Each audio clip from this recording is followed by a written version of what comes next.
Okay, so today we have Maiese. She's very well known in the enactive and embodied approaches to the enactive community. Her work in emotions is wonderful, very much recommended, very clear, very precise, and insightful.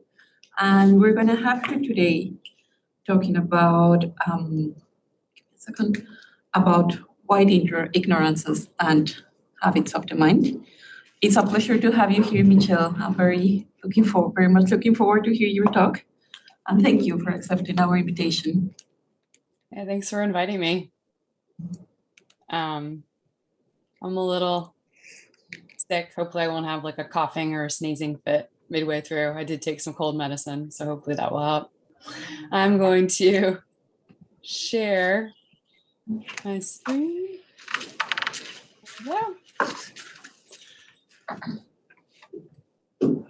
So in some sense, I guess what I'm trying to do here is draw some connections between the enactivist approach in philosophy of mind and then theorizing about white ignorance. And I think a lot of my examples refer to anti-Black racism in the United States, but I think the ideas hopefully apply more generally to white ignorance in general.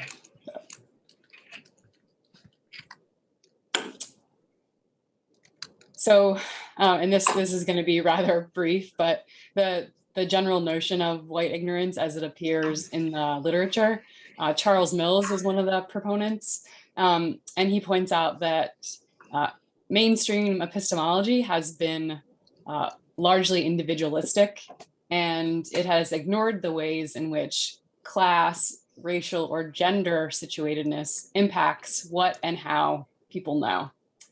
And in his view, standpoint theory rightly emphasizes that knowers are socially situated and that members of oppressed group often know things that members of the dominant group don't. As Matt Witt puts it, different social positions and power relations tend to encourage or discourage different modes of knowing, ignoring, revealing, and dissembling. Mills maintains that the notion of a group-based cognitive handicap is a straightforward corollary of standpoint theory. If one group ends up being epistemically privileged, there must be another group that is epistemically handicapped. Mills highlights a kind of ignorance, a non-knowing in which race and white racial domination play a crucial role. So he points to cognitive distortions that are involved and says that the distortions need to be historicized and understood in relation to the social structural causes that produce them. And this expands on ideas that he presents in The Racial Contract, where he describes socially enforced cognitive norms that members of the epistemic community are expected to adhere. And agreement with the officially sanctioned reality in which whites are dominant allows some subjects to have be granted full membership in the epistemic community, whereas those who challenge or resist those norms of white supremacy are often viewed with suspicion or even dismissed as crazy. Members of the racial polity learn to see the world inaccurately and are subjected to constant cultural pressure to accept these counterfeit images as real currency. And there I'm quoting from Mills directly. This results in spread of misinformation, pervasive forms of error, and what Mills describes as a particular pattern of localized and globalized cognitive dysfunction. Largely as a result of enculturation, he says, white subjects come to live in an invented delusional world, a racial fantasy land, a consensual hallucination regarding fabricated populations, countries that never were, inhabited by people who never were. Mills notes that even cognizers who are not overtly racist are likely to form mistaken beliefs. He also notes that Black people or members of other non-white groups can manifest white ignorance as well. And he notes that white ignorance is not uniform across the white population.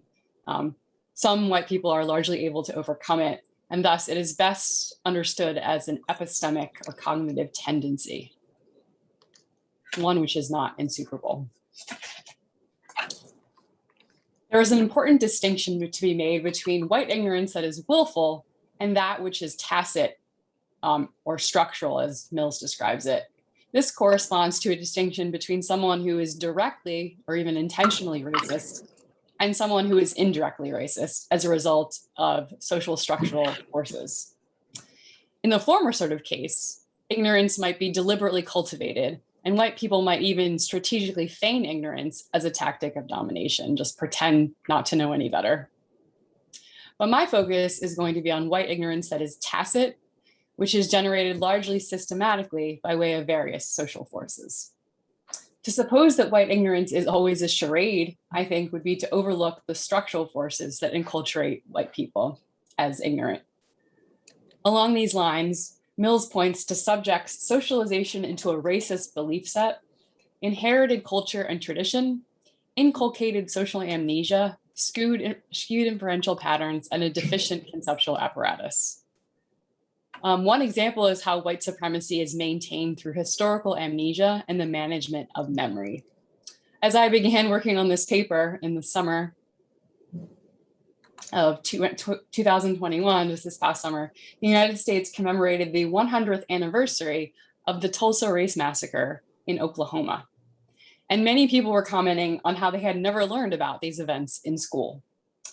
This is an example of how the deliberate decisions of historians and educators shape how the nation's story is told and effectively whitewash history. To acknowledge that white ignorance is inscribed in textbooks, generated and reinforced in ceremonies and holidays, and perpetuated by way of statues and monuments, is to grant that it's a social structural phenomenon to a large extent, and that it exists beyond any one individual. In a society structured by relations of domination, prevailing interpretations are likely to be shaped by the biases of the dominant group. And still, right, we can't understand the generation and persistence of white ignorance without also examining the agency and investments of individuals. So what I want to propose is that insights from the enactivist approach can help us to understand the interplay between social structural forces on the one hand and individual agency on the other hand in the production of white ignorance. Whereas mainstream approaches in cognitive science depict cognition as individually realized and implemented in the brain, the cognitive approach emphasizes that cognition is more fully embodied, action-oriented, dynamic, and relational. An enactive agent does not passively form an internal representation, but rather actively brings forth meaning. What enactivists term sense-making is a process whereby self-regulating living systems create and maintain their own domain of meaningfulness through efforts to adapt and preserve their identity. In order to regulate and sustain themselves, organisms have to exchange matter and energy with the environment, and what counts as a useful resource depends on their bodily structure, their needs, and the way they are coupled with the environment. Cognitive processes of action and perception originate. They involve ongoing feedback loops between an animal and its environment, which together comprise a complex dynamic system. Over the course of learning and socialization, subjects form enduring patterns of bodily engagement and response. And for humans, self-regulation and adaptation go beyond survival and then basic biological self-maintenance, and they have to do with faring well in a specific social and cultural context. And so part of the adaptivity involves becoming attuned to one's cultural environment and behaving appropriately or as expected. So whereas mainstream discussions of cognition focus on representations and information processing, enactivism emphasizes the importance of habits. These are commonly understood as sensory motor patterns, movement sequences, coordinated movement that involves recurring ways of moving, speaking, and handling artifacts. Habits are comprised of highly integrated configurations of neurobiological activity and coordinated movement sequences. Their formation involves a dynamic, multi-stable network of brain and bodily processes, including the musculoskeletal system, metabolic systems, the endocrine system, the cardiovascular system. So really the whole living body. But crucially, they should not be understood as a behaviorist might understand them in terms of mechanical stimulus response patterns or associations. They're not completely unconscious. Rather, enactivists have conceptualized habits as self-sustaining and metastable patterns of behavior and attention that allow people to engage in flexible activity and behave intelligently. So the stability of habit allows agents to engage with their surroundings in a controlled way on the basis of built-up patterns of response, often without the need for high-level reflection or deliberation. Whereas the flexibility of habit gives an agent the ability to engage with multiple action possibilities and to fluidly switch course as a situation unfolds and their surroundings change. Such flexibility is buttressed by the fact that human life is not characterized by just a single habit, but by bundles of habits that include patterned ways of moving, of speaking, of handling artifacts, and interacting with other people. Whereas enactivist theorizing about habits has focused largely on sensory motor patterns and overt movement sequences, it is important to acknowledge that among human subjects, habits are also embodied in coordinated patterns of attention. Just as sensory motor patterns are reinforced through repetition, what subjects tend to notice, emphasize, or ignore is modulated by what they have noticed and paid attention to in the past. These fully embodied habits of mind arise in conjunction with sensory motor habits via the formation and self-maintenance of coherent neurobiological configurations and built-up patterns of bodily attunement and engagement.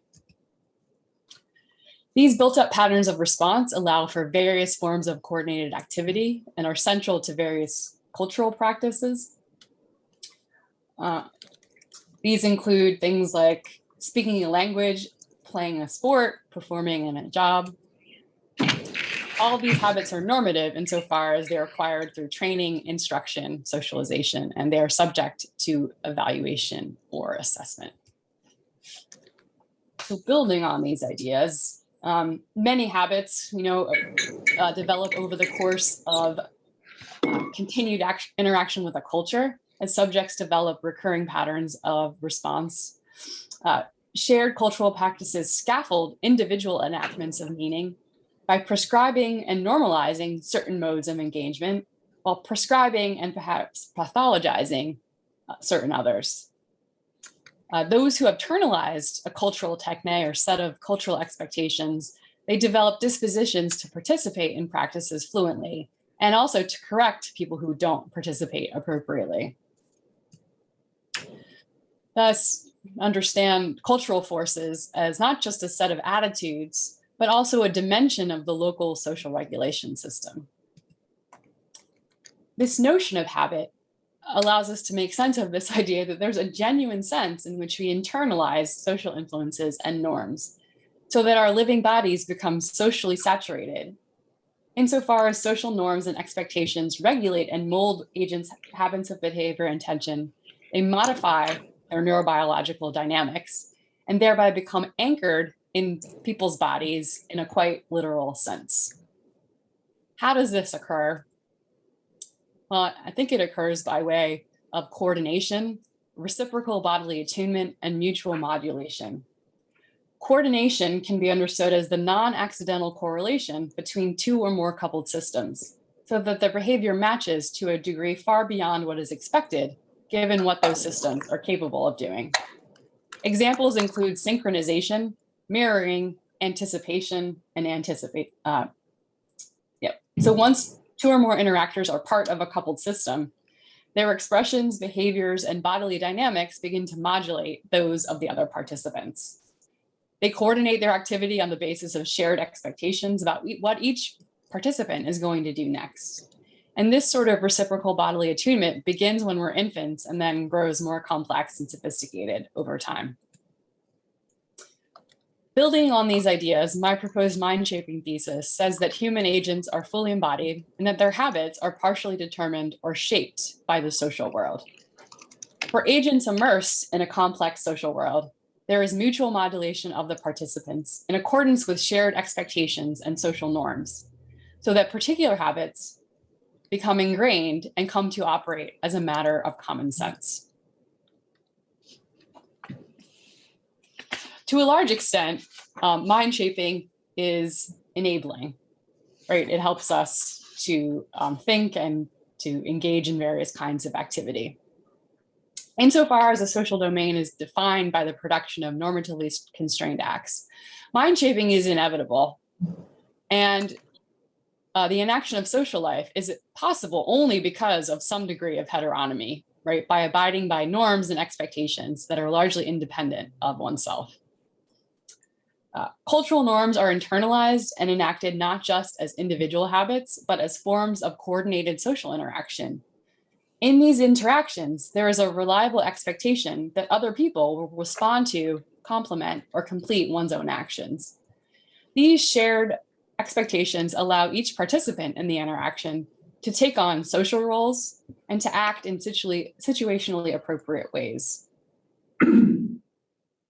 When someone's part of a social domain, they are solicited to act in an ordered way on the basis of interpersonal norms that would apply to anyone were they in that situation occupying that social role.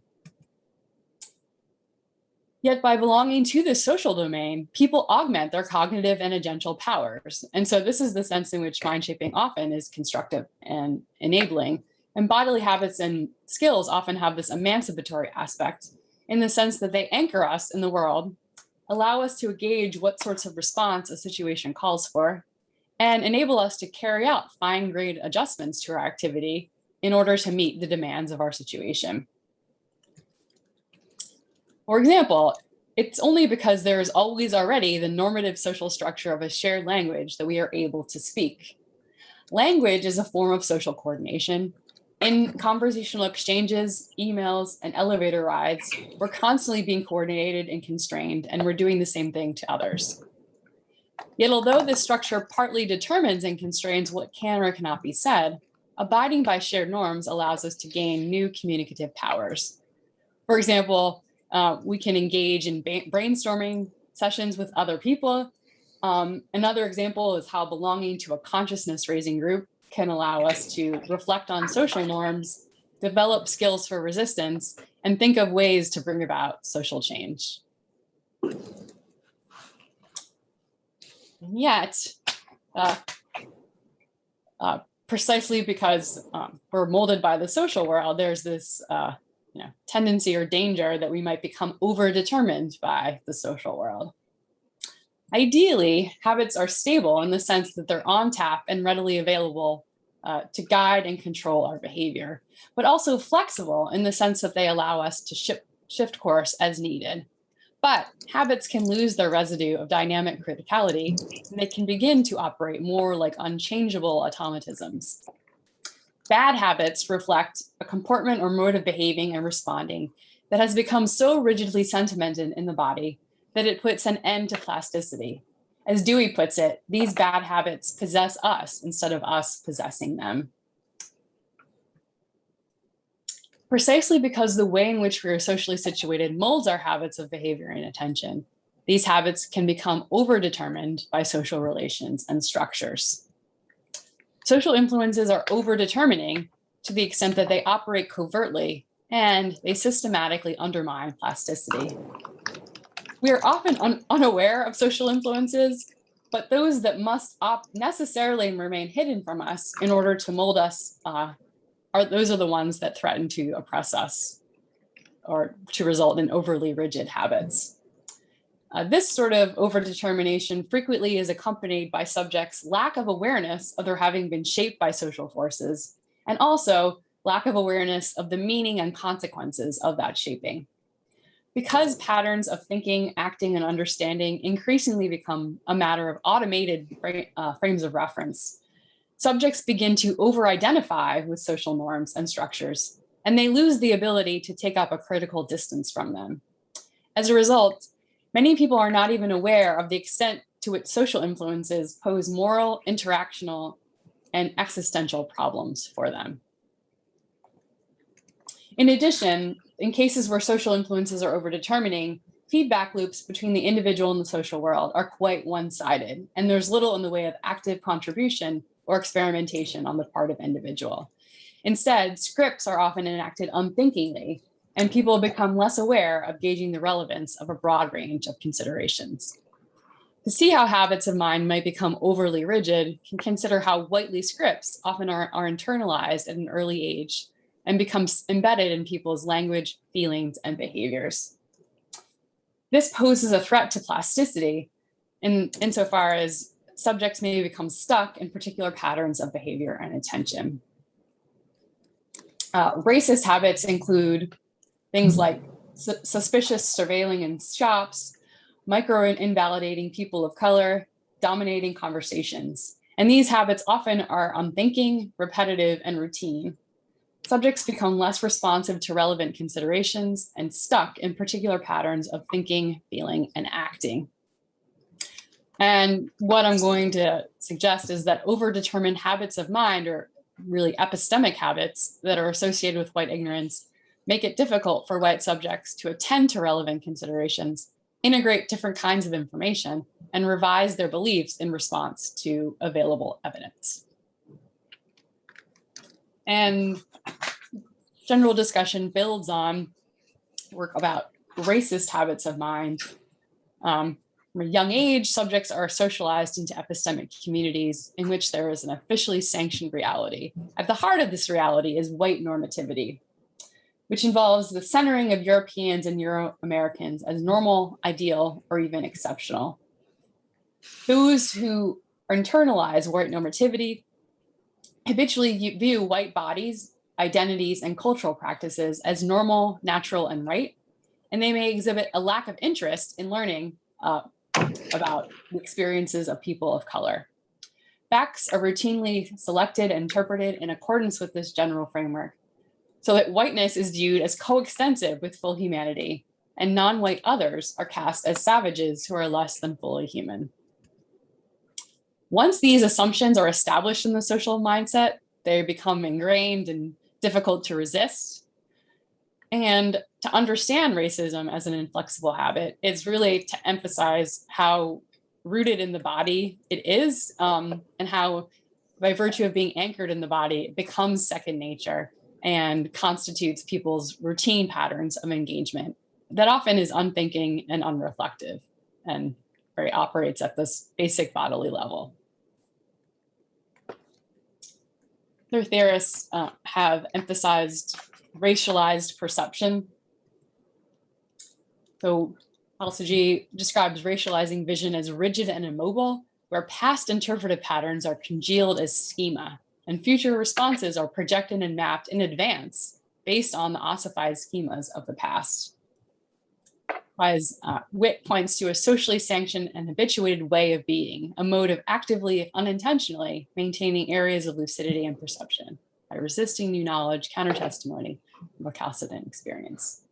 So because vision's dynamic ability to change is partially closed down, racialized bodies are seen as naturally inferior, and there's a sense in which they can't be seen otherwise due to this rigidity and lack of openness to other responses or interpretations.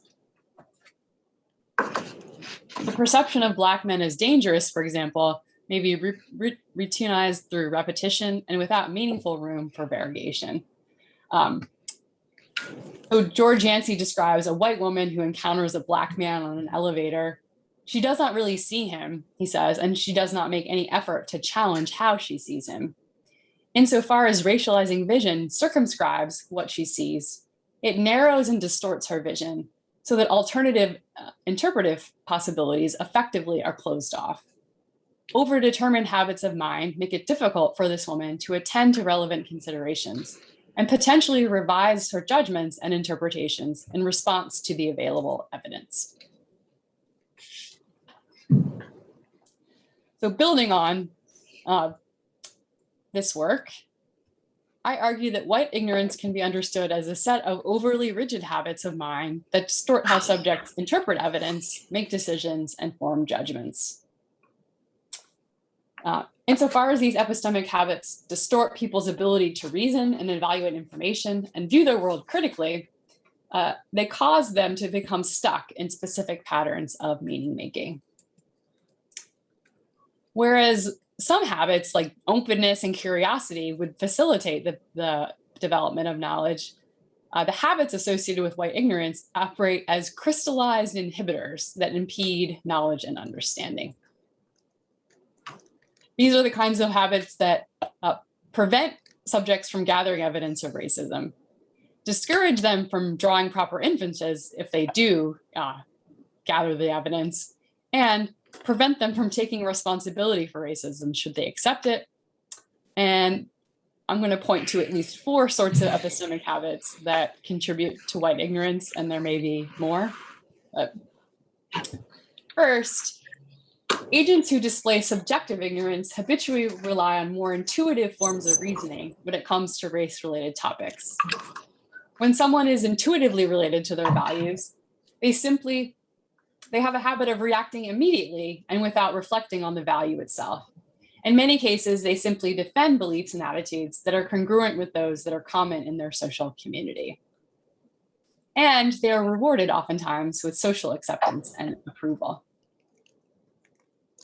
Grounded reasoning, in contrast, would involve critical reflection about their values, feelings, and evaluative beliefs, and an examination of whether those attitudes are supported by reasons and evidence. Second, the concepts that individuals use can be either analytic or synthetic. While those whose concepts tend toward the analytic are prone to seeing only partial elements of the world, those whose concepts tend toward the synthetic are able to integrate more elements of a phenomenon. One example of an analytic concept is the category of the savage, which casts non-white others as lesser beings. Charles Mills notes that this category and its associated presuppositions tend to draw someone's thinking in a particular direction and constrain what he can objectively see. Viewing things through this concept or through some other stereotype obscures a full picture of social reality. Third, epistemic styles of thinking can be either diffusive or integrative. Those who rely on a diffuse style of thinking are less able to draw coherent links between different kinds of information, whereas those who frequently adopt an integrative style of thinking are able to think in more complex ways and revise their evaluative assessments in light of new evidence.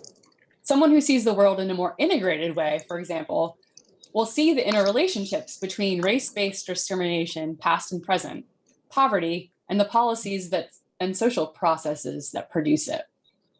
In contrast, someone who approaches the world in a more fragmented way will find it difficult to discern patterns across individual cases of disadvantage and discrimination. For example, this may lead them to remain ignorant of police brutality as a systemic racial injustice. Lastly, subjects may get stuck in habits of distancing, whereby they avoid considering their own relation to injustice by directing the conversation toward a more comfortable or self-affirming topic. When presented with evidence that they benefit from a system of racial injustice, they may eschew the opportunity to gain knowledge from that experience, deny the evidence, or reinterpret evidence to maintain their sense of moral purity. These various habits of mind contribute to a fragmented view of the social world that involves oversimplified, decontextualized, and ahistorical understandings of race-related issues. Such habits thereby help to produce the overly rigid habits of mind associated with white ignorance. By focusing on habits of mind, my proposed account emphasizes that white ignorance concerns not just the object of knowledge. So it's not just a matter of not knowing certain things or being unaware of non-dominant understandings. Rather, subjects become increasingly estranged from their own faculties of moral reasoning and exhibit a diminished capacity to call into question the norms and values and their own habits, really. So there's a lack of critical self-reflection or a failure to grasp one's own cognitive epistemic processes. So there's a kind of self-obliviousness, like a lack of knowledge of oneself as a knower. White ignorance signifies a diminished capacity to engage in ongoing interrogation of one's own habitual modes of thinking, feeling, and acting. And so due to their ignorance of themselves as knowers, subjects fail to understand not just the world itself, but also how their own epistemic practices are contributing to a racist society, really, and how they have been shaped by a racist society. And so as a result of this kind of ignorance, people are unable to undertake a radically conscious self-interrogation, or they're unable to make their own habits of whiteness transparent to themselves.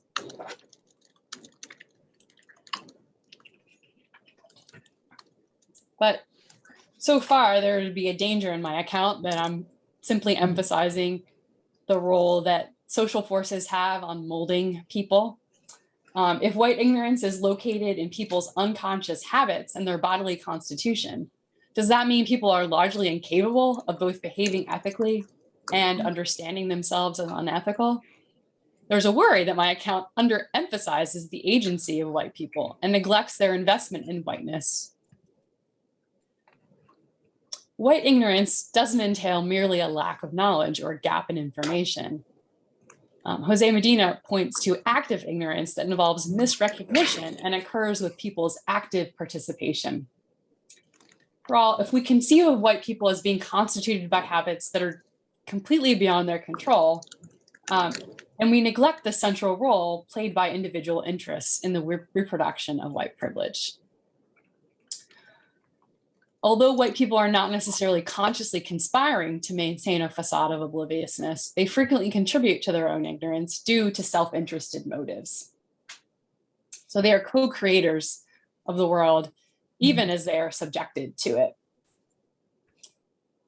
This builds upon Mill's description of white ignorance as psychologically and socially functional. It operates as a form of social amnesia that allows people to ignore their own implication in systems of privilege and disadvantage and positions them as innocent. Insofar as cognitive distortions that Mills describes posit whiteness as goodness, the unknowing that is at play in white ignorance allows subjects to hold on to a conception of themselves as good. This allows them to be more comfortable, and it allows them to enjoy the benefits of racial oppression while simultaneously believing sincerely that those benefits were earned fair and square.